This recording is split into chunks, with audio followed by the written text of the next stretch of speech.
بسم اللہ الرحمن الرحیم۔ ہمارے ہاں نکاح اور طلاق کی ایک اور شکل بھی بیان کی جاتی ہے اور لوگ اس کو اختیار کرتے ہیں، جس کو حلالہ کا نام دیا جاتا ہے۔ اس میں جو چیز پیش نظر ہوتی ہے وہ یہ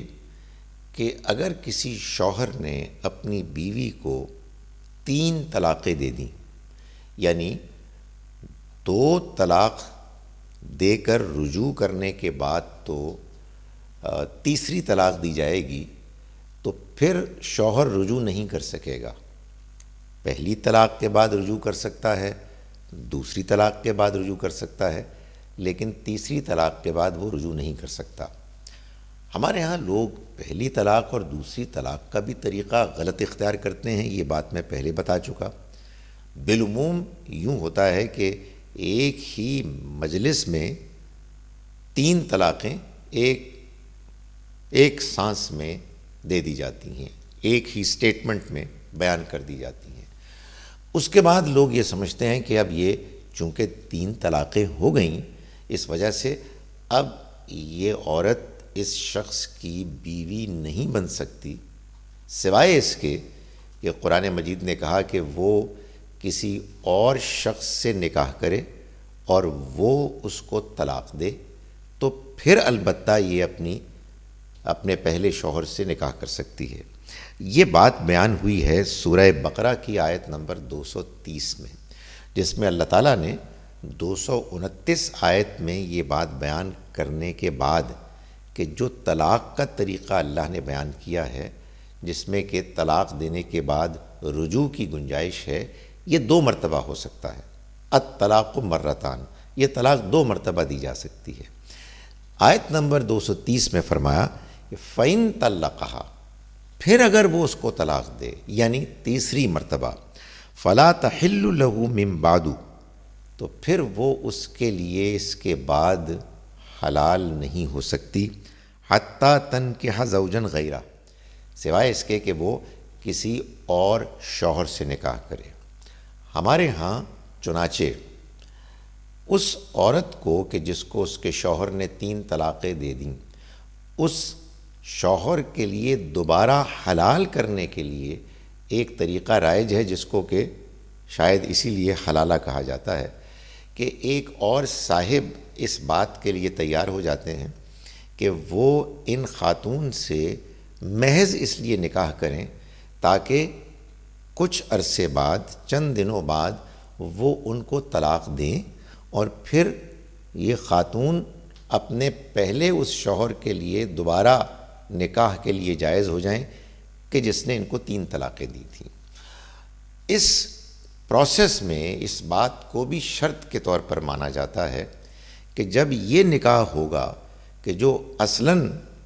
پہلے شوہر کو بیوی کو لوٹانے کے لیے ایک ہیلا بہانہ اختیار کیا جائے گا، اس کے نکاح ہونے کے لیے یہ ضروری ہے کہ ان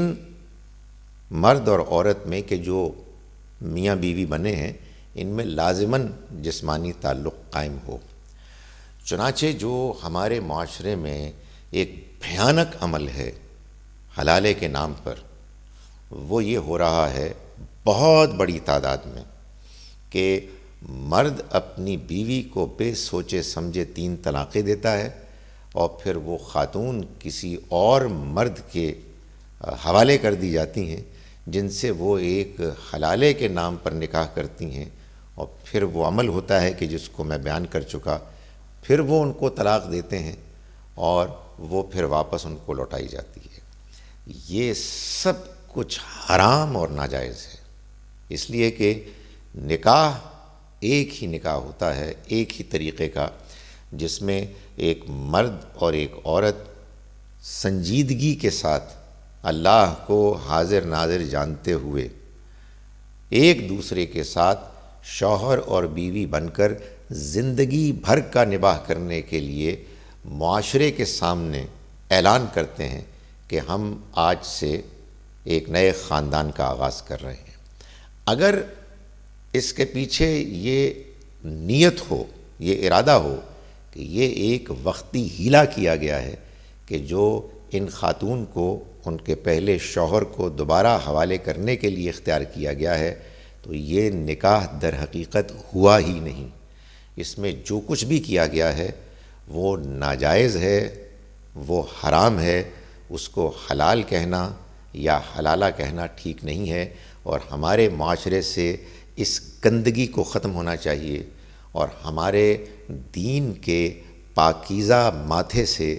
اس گندگی کو صاف کرنا چاہیے۔ وہ آیہ مبارکہ تو در حقیقت یہ کہہ رہی ہے کہ ایک شوہر نے جب اپنی بیوی کو 2 مرتبہ طلاق دے دی تو پھر اس کے بعد وہ جان لے کہ تیسری مرتبہ طلاق دینے کے بعد یہ بیوی واپس نہیں آئے گی، اس لیے طلاق سوچ سمجھ کر دے، اور یہ جان لے کہ یہ کوئی مذاق نہیں ہے کہ وہ بیوی کو طلاق دے اور پھر رجوع کرے، کیونکہ اگر اس نے کسی اور کے ساتھ نکاح کیا تو پھر اب وہ کسی اور کی بیوی ہو جائے گی۔ ہاں البتہ وہاں اگر وہ کسی وجہ سے اس کو طلاق دے تو اس کی طرف لوٹ سکتی ہے۔ اس میں بیان کرنے کا اصل مقصد یہ ہے کہ شوہر اپنی بیوی کو طلاق دیتے وقت اس بات کا خیال رکھے کہ اگر اس نے طلاق دی اور رجوع کیا اور پھر طلاق دی اور پھر رجوع کیا تو تیسری مرتبہ طلاق دینے کے بعد یہ بیوی اب پھر اس کی بیوی نہیں بن سکے گی۔